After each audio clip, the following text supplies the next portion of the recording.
Cult That Kills Chapter 2. Jim Jones and the People's Temple of the Disciples of Christ. A young woman wears a multicolored dress with swirls of vibrant oranges, blues, and pinks, her slightly sweaty brow giving away the South American jungle heat. She's singing, "That's the Way of the World." Earth, Wind and Fire's hit that topped the Billboard charts 3 years earlier. Children dance, and hundreds of people in the audience clap and sway with the beat. Nearly everyone is captivated by the performance except the Reverend Jim Jones, the leader of the People's Temple of the Disciples of Christ, who had dreamed up this nearly 4,000-acre commune in Guyana. Jones wears a red shirt and dark glasses and chats with California Congressman Leo Ryan, who had arrived that day to check in on the nearly 1,000 people who had left San Francisco to live with Jones in the former British colony over the last year. Some of the formerly faithful had defected, escaping back to the United States with horrifying stories of Jones's abuse, as well as claims that their leader had confiscated passports and used other intimidation tactics to prevent others from leaving his utopian compound. A sign behind the singer reads, "Those who do not remember the past are condemned to repeat it." These words become all the more chilling when you realize that, less than 24 hours after this performance, just about everyone singing, dancing, clapping, and conversing will be dead. Some will be shot, but most will have taken a lethal dose of cyanide-laced grape flavor aid. Many drank the milky concoction voluntarily, even giving the poison to their own children. But not everyone was willing to drink the Kool-Aid, as the expression would later go. After knocking back the liquid, 2 helpers led cultists out of the pavilion, the same spot where they were laughing and celebrating just one night earlier, and laid them face down on the earth to foam at the mouth and retch in pain for 5 excruciating minutes before dying. Those who resisted were either forcibly injected or shot. Their bodies would lie bloated, oozing, and decomposing for days on end in the South American summer heat before what was left of them was scraped up into a body bag, taken back to the country's capital, Georgetown, and finally transported back to the United States on military cargo jets. At 912 deaths, 913 if you count mastermind Jim Jones among the dead, Jonestown is by far the largest cult death that you'll read about in this book. In fact, Jonestown would remain the largest loss of American civilian life not related to a natural disaster until September 11, 2001. What makes Jonestown all the more tragic is the community's noble original mission, to create an equal society where people wouldn't be held back by the color of their skin or the social and economic situation that they had been dealt or born into. Like those of any cult, members of the People's Temple didn't join Jim Jones because they dreamed of dying a horrible death in a strange country or because they wanted to be beaten and humiliated in front of their families and friends. Members previously held jobs that ranged from white-collar professions, such as lawyers and medical workers, to housekeepers and waitstaff, to none at all. Those who joined the People's Temple, which combined Pentecostal Christianity and the revolutionary ideas from American culture in the 1960s and 1970s, followed Jones because they thought he was making a difference in the world. People's Temple institutions, such as free restaurants in Indiana, where the temple was founded, and later in San Francisco, provided meals to anyone who showed up. Starting in the early 1970s, the People's Temple 3-story building on Geary Street in San Francisco's predominantly black and underserved Fillmore district provided the community with a free health clinic and physical therapy center. Drug treatment and legal aid programs helped hundreds of people get clean and address their problems with the law and courts, according to the cult's numbers, which should always be taken with a grain of salt. But in the end, Jones didn't practice what he preached. The man who once boasted that he had no need for more than one pair of shoes ordered his followers to hand over all their money and assets to the temple. Those who didn't have any cash often gave jewelry, furs, any worldly possessions of value, or would bake cakes for the church or do other odd jobs to ensure that they kept money flowing in. The Reverend, who made his sleep-deprived followers listen for hours and hours as he denounced sex, actually slept with anyone he pleased. In Guyana, Jones ate meat while his overworked and nutrient-deprived followers ate rice that had maggots wriggling through the grains before it was cooked. It's hard to say whether it was Jones's unbridled power, escalating mental illness, or drug addiction that pushed him from the light into the darkness. Maybe his intentions were never that holy. One thing is for certain, when Jones felt his socialist utopia was being threatened, it didn't take long for him to totally dismantle it, one human being at a time, until nearly 1,000 people were dead, far away from home. Jim Jones's early years. Jim Jones's father, James Thurman Jones, was born on May 13, 1931, in Crete, Indiana, and raised in the small nearby farming town of Lynn, where less than 1,000 people lived. His mother, Lynetta Putnam, was a smart college dropout more interested in writing and progressive politics than homemaking. When in 1926 she married James T. Jones, who hailed from a wealthy family of landowners, Putnam thought she would finally put years of menial factory work behind her, as her new father-in-law owned a considerable amount of land in Richmond County. But the buck stopped shortly after Jones's father put a down payment on a new home for the newlyweds. James T. Jones had a mental breakdown shortly after the birth of his son. A World War I veteran who had survived a German mustard gas attack with severely damaged lungs, Jones didn't have many lucrative work options, or the will to pursue them, and Lynette was left to pick up the slack. Little Jimmy Warren, as the future cult leader was called during his childhood, grew up with a father who spent his days at the pool hall on Main Street and a rabble-rousing, chain-smoking mother who wouldn't let him come back home until she had finished her shift at the Winchester glass factory. Myrtle Kennedy, an evangelical woman who took it upon herself to look after Jones in the afternoons, is credited with first taking Jones to church.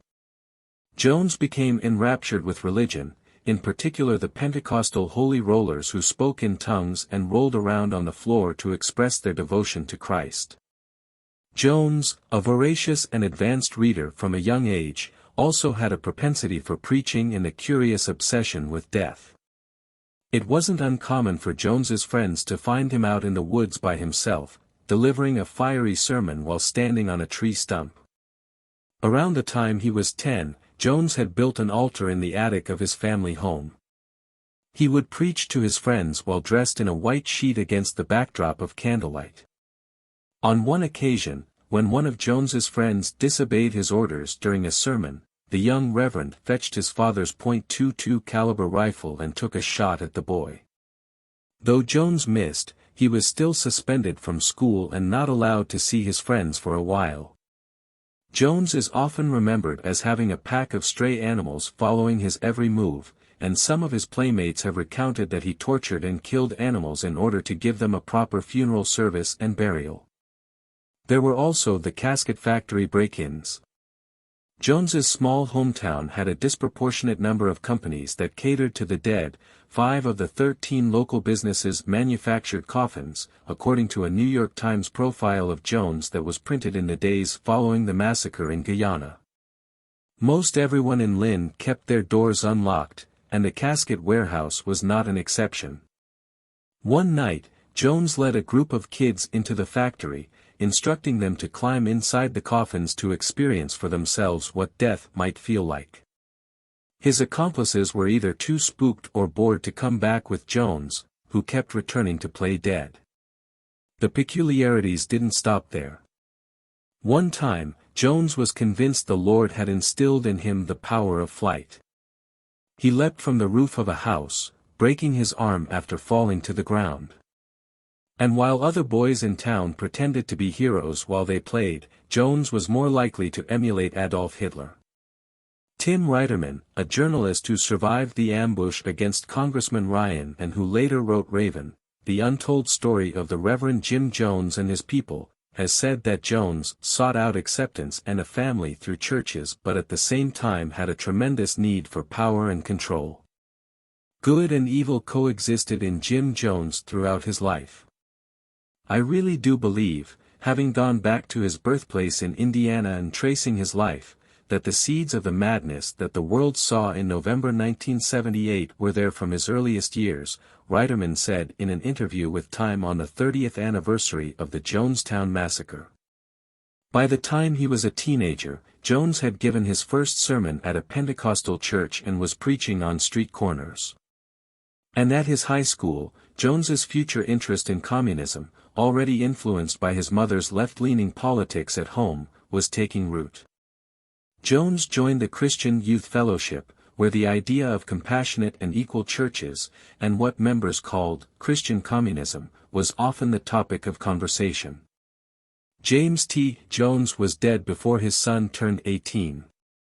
Stepping up to provide for his family, Jones started working nights at Reed Memorial Hospital while still attending high school during the day.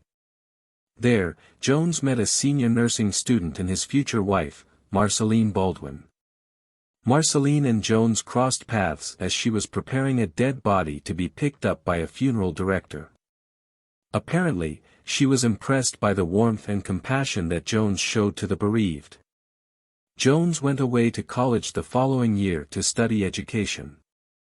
During his university years, Jones, who had no formal training aside from ministering to dead animals, tree stumps, and at Pentecostal revivals, opened a church of his own in Indianapolis, funded, in part, by his side hustle as a door-to-door salesman hawking imported South American monkeys. Jones's message of integration resonated with the diverse congregation during a time that preceded Dr. Martin Luther King Jr. and the Civil Rights era, when the Ku Klux Klan was still very active in Indiana. Jim and Marceline Jones began growing what they would call their rainbow family. They went on to have 7 children total, 1 biological son, Stephen Gandhi Jones, and 6 adopted Black, Native American, and Korean children. The Joneses were the first white family in the state to adopt a black child, whom they named James Warren Jones Jr., and this distinction led to hurtful and racist taunts and spitting at Marceline when she went out in public with the children. Jones became paranoid in the coming years, as was evident in the early People's Temple days in Indianapolis. He suspected that his food was being poisoned and his phone lines were tapped by the CIA. Around 1961, Jones started believing that Indianapolis would be the target of a nuclear attack, not a totally out there assumption, as the United States was in the Cold War with the Soviet Union. Around that time, Esquire had printed a story listing the 9 safest spots in America. At the top of the list was Eureka, California, a coastal city about 270 miles north of San Francisco. 4 years later, Jones moved the People's Temple west, settling in the Redwood Valley outside of Ukiah, California, about 167 miles south of Eureka. The People's Temple rises. Money was scarce as the People's Temple grew roots in California. Jones, who had graduated with a degree in education, taught adult education classes in Ukiah to bring in money. New members eventually started coming. They might have attended one of Jones's lively services and watched him cast cancer out of an audience member's body, a feat that was a carefully orchestrated inside job, complete with a secret stash of chicken gizzards and other organs. Jones attracted a wide range of people, from idealists who wanted to make the world a better place to addicts, drunks, and other down-and-out types who were moved by Jones's power to make them feel special. It was one of these healings that led Elmer Myrtle to quit his job at Standard Oil, sell the family home, and move up to Ukiah in 1969. Myrtle's wife, Deanna, believed that Jones had telepathically cured her 17-year-old son of an undiagnosed heart condition. In a story that appeared in the magazine New West, Deanna recalled Jones being compassionate to old people and tender to the children during the early days. But this compassion eventually gave way to mental punishment and then escalated to physical, public beatings, first with a belt, then a paddle, then a large wooden instrument that Jones called the Board of Education. Elmer Myrtle recalled Jones's demeanor after a public punishment. Jim would then come over and put his arms around the person and say, "I realize that you went through a lot, but it was for the cause." Father loves you and you're a stronger person now. I can trust you more now that you've gone through this and accepted this discipline." The Myrtles recounted rationalizing the beatings because of the praise that Jones always followed up with. A turning point came, however, after the Myrtles' 16-year-old daughter Linda was paddled 75 times for hugging and kissing a female friend who was believed to be a lesbian. Jones disciplined her as 600 or 700 people looked on, according to her parents. The beating was so bad that Linda's backside looked like hamburger meat, and the teen couldn't sit down for more than a week. Despite seeing their daughter brutally beaten and humiliated, the Myrtles stayed on with the People's Temple for another year. They had no money, no jobs, and nowhere else to live. "We had nothing on the outside to get started in," Elmer Myrtle said. "We had given, the church, all our money. We had given all our property. We had given up our jobs." The Myrtles, who had also signed power of attorney papers over to the church, had to legally change their names to Al and Jeannie Mills when they left People's Temple in 1974. The Myrtles/Mills became vocal critics of Jones and operated a halfway house called the Human Freedom Center that was open to People's Temple survivors and other cult defectors. In February 1980, the Mills were found murdered in their home along with their daughter, Daphne. Rumors swirled that a People's Temple hit squad was behind the homicides, or that Eddie Mills, the same son whom they believed Jones healed, was to blame, as he was the only person at home during the triple murder who wasn't killed. Eddie Mills was detained in 2005 but never arrested for the murders, which remain unsolved. People's Temple members were also expected to give 25% of their earnings to the church, a practice conventionally called tithing that Jones referred to as the commitment. The Myrtles had property to give. Those who didn't have a job or assets handed over furs, watches, their time, and anything of value. Despite Jones's increasingly violent behavior, the church continued to attract hardworking altruistic people who wanted to make a difference in the world and who shared Jones's socialist ideals. A large percentage of the People's Temple congregation was black, and Jones vowed to provide them with access to the jobs, education, and other opportunities, an appealing prospect as the United States was in the midst of the civil rights movement. The church expanded in the coming years, holding services in San Francisco starting in 1970 and purchasing a 3-story building on Geary Street in the Fillmore neighborhood that housed the temple, free clinic, canteen, and drug treatment center. But guards patted down parishioners before they entered the church. Jones might be flanked by up to 15 bodyguards at a time.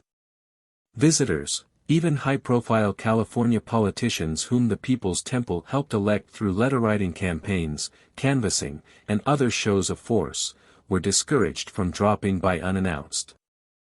And, even though the Sunday offerings brought in thousands of dollars, Jones said only hundreds were coming in. Where was all the money going? Making it big. The People's Temple rapidly expanded in the 1970s, opening up a third location in a former synagogue on South Alvarado Street in Los Angeles in 1971. The following year, there was a massive recruitment effort. People's Temple members spent the weekends on marathon bus trips, boarding in Ukiah and driving to San Francisco for a day-long temple meeting. Back on the bus, they slept through the night on a ride down to Los Angeles, where another full-day service awaited them. They crammed back on the buses, which were often at double capacity, to head home after a whirlwind weekend. Jones, meanwhile, spread out in the back of the number 7 People's Temple bus, which had been tricked out with a bed, refrigerator, sink, and steel plate to protect him against attackers. Jones kept the cash back there as well. Grace Stone, a former high-ranking People's Temple member who kept records for the temple businesses, says Jones's motivation for opening additional temples was all about the money. Jim would say, "If we stay here in the valley, we're wasted. We could make it to the big time in San Francisco," Stone recalled in a New West article. saying that an urban temple could bring his cult up to $25,000 a weekend in the offering plate. The People's Temple also had tremendous political sway.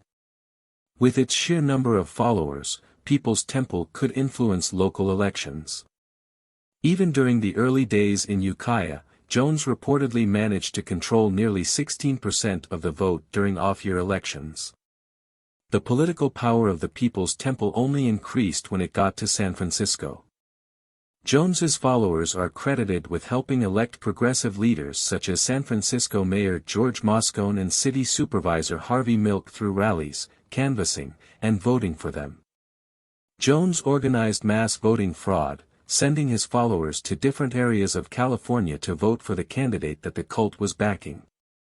Jones was rewarded for his efforts with a position on San Francisco's Housing Authority in 1976, and was later named chairman.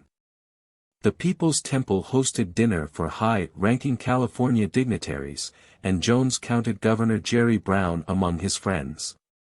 Those who questioned Jones's odd church were advised to keep their opinions to themselves.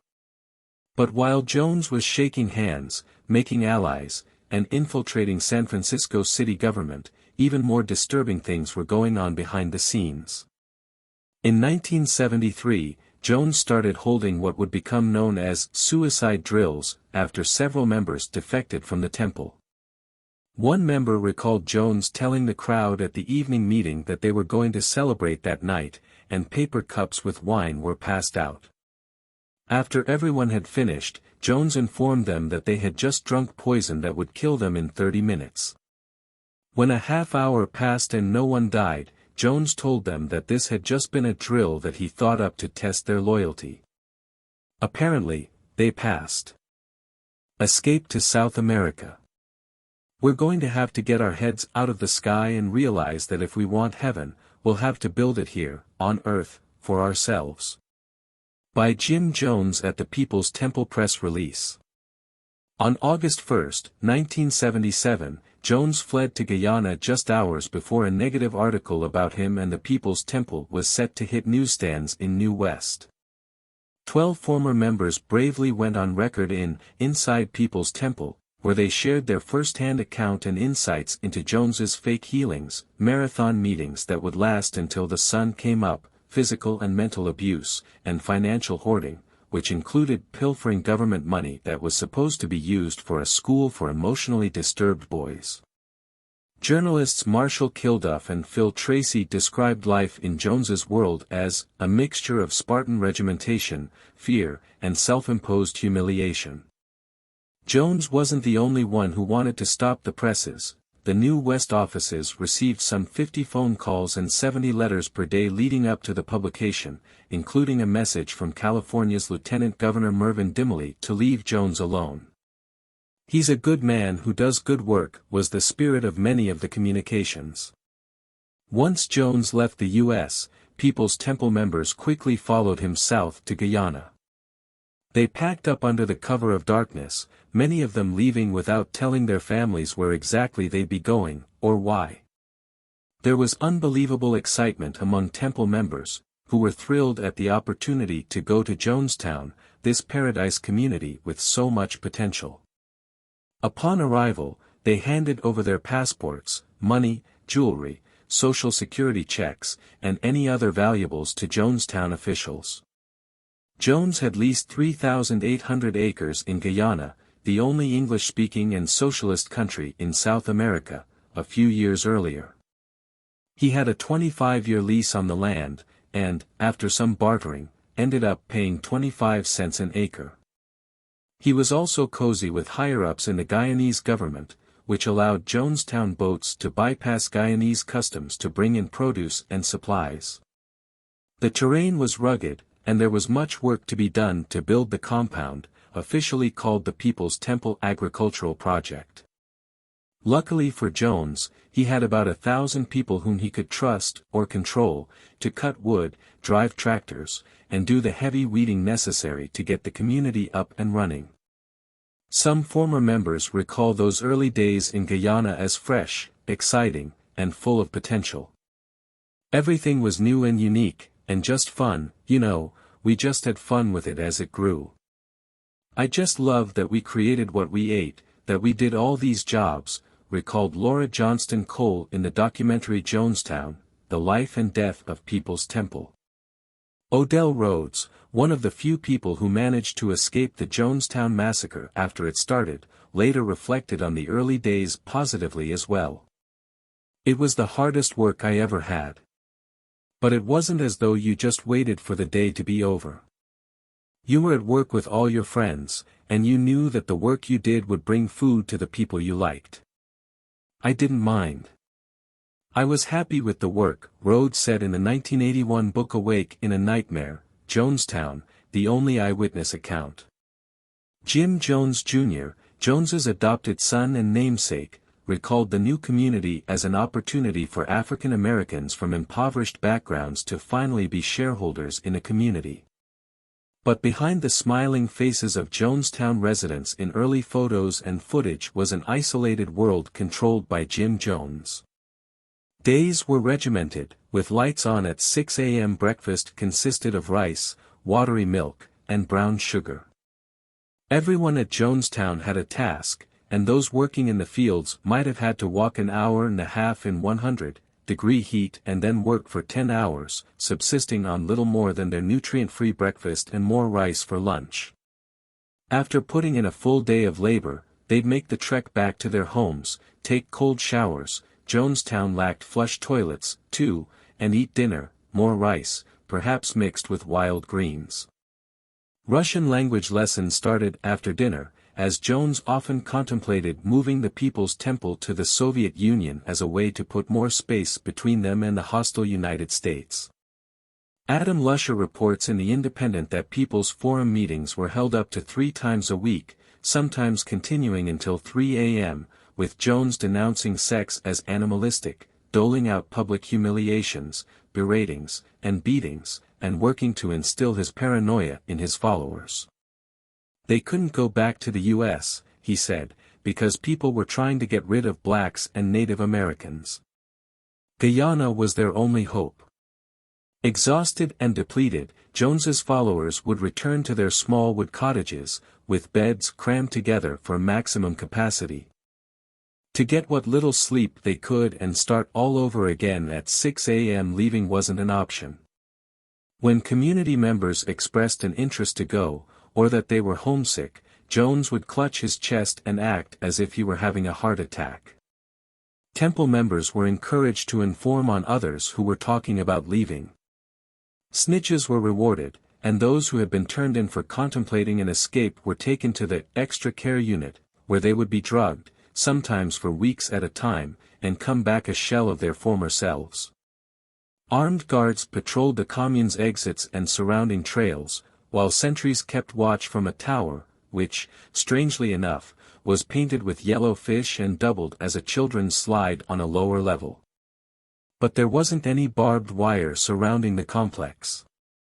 Jones had done everything else to ensure that his members would stay within Jonestown. As time went on, Jones appeared to become sicker and sicker. He was even more paranoid, thinking he'd been shot at from the woods, or poisoned.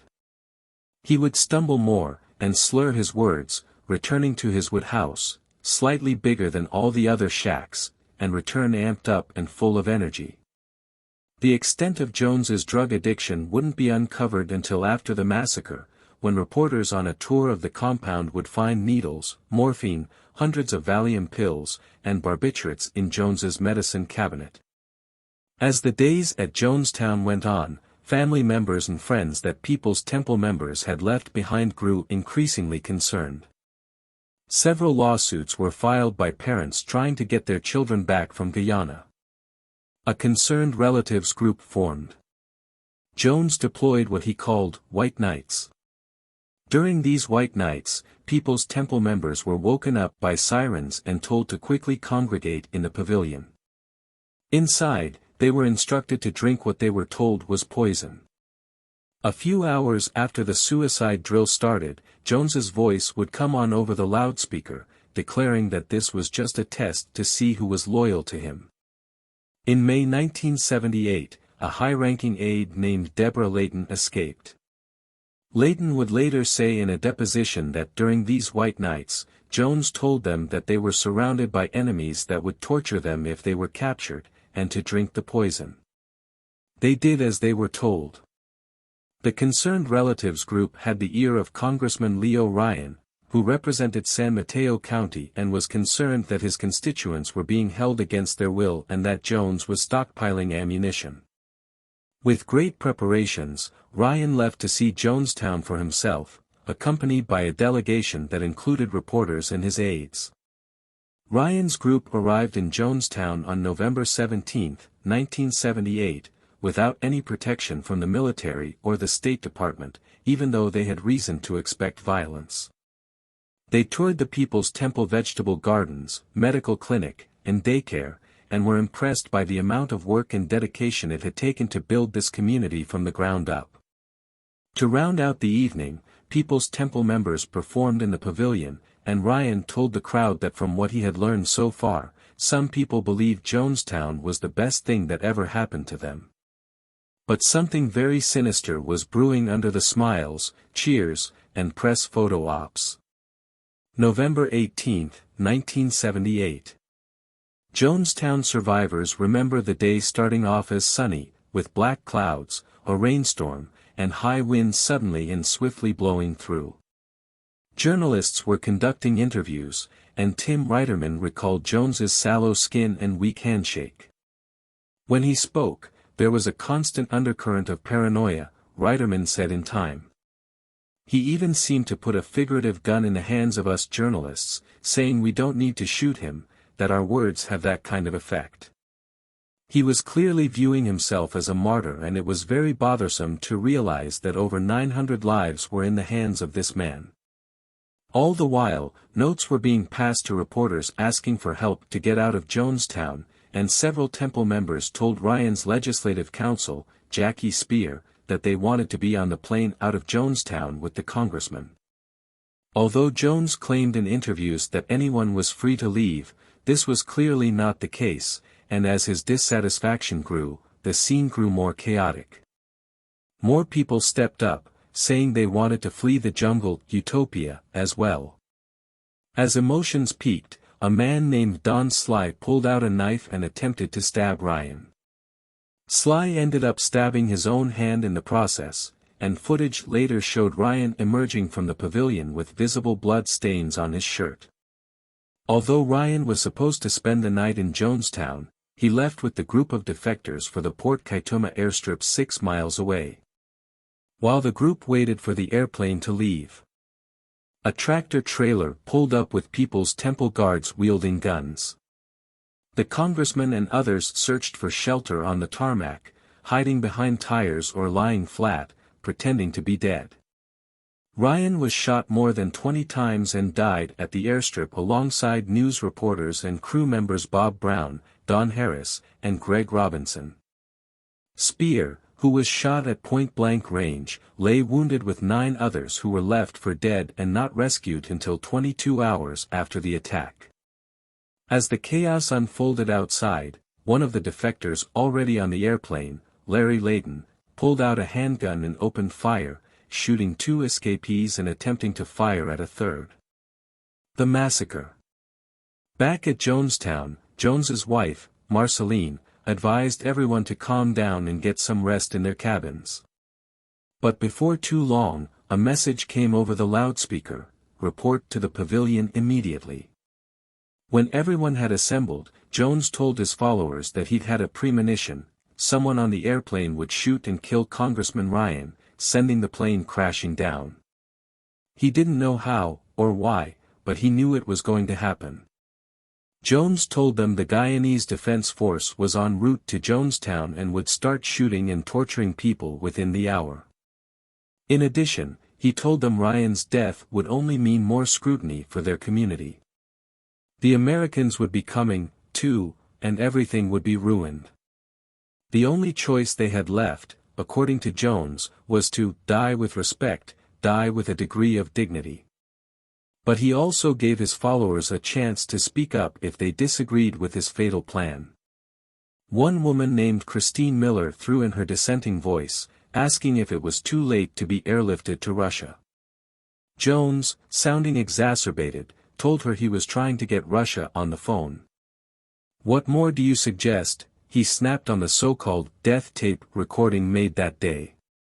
"When we destroy ourselves, we're defeated. We let them, the enemies, defeat us," Christine Miller said. "I look at all these babies and I think they deserve to live." From there, Miller's will to live and to leave was shot down by the group, who began shouting at her. With armed guards surrounding the pavilion, Jones called upon the People's Temple doctor, Lawrence Schacht, to start administering the medication. A large stainless steel tub was brought into the pavilion, filled with the milky white flavor aid laced with cyanide. The babies and children, given the poison first, were either spoon-fed or had the liquid squirted down their throats. "Mother, mother, mother, mother, please," Jones pleaded, asking women to not resist and bring their children forward. Adults were given a cup of the potion. Those who refused were held down and forced to drink or injected with the cyanide. After receiving their dose, People's Temple members were guided out of the pavilion by two others and placed face down on the ground.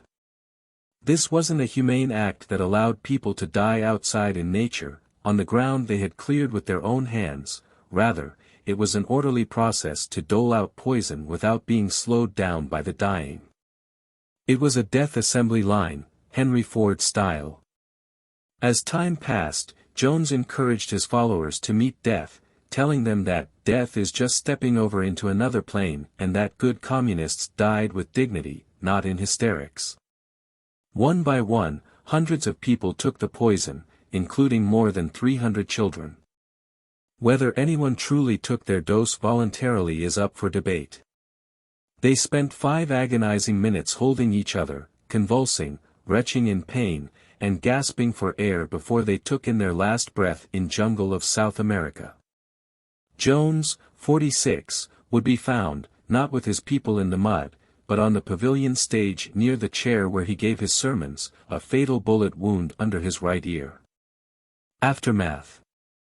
The bodies of the Jonestown victims would lie bloated, oozing, and decomposing for days until forces arrived to scrape up what was left of them into body bags. Only a handful of survivors were able to escape from Jonestown once the massacre had started. A group of 11 People's Temple members hiked 30 miles through the jungle, including Leslie Wagner Wilson, who made the trek with her 3-year-old son, Jakari, strapped to her back. Odell Rhodes, who taught arts and crafts to the Jonestown children, managed to escape the horror when Dr. Schacht asked him to fetch a stethoscope.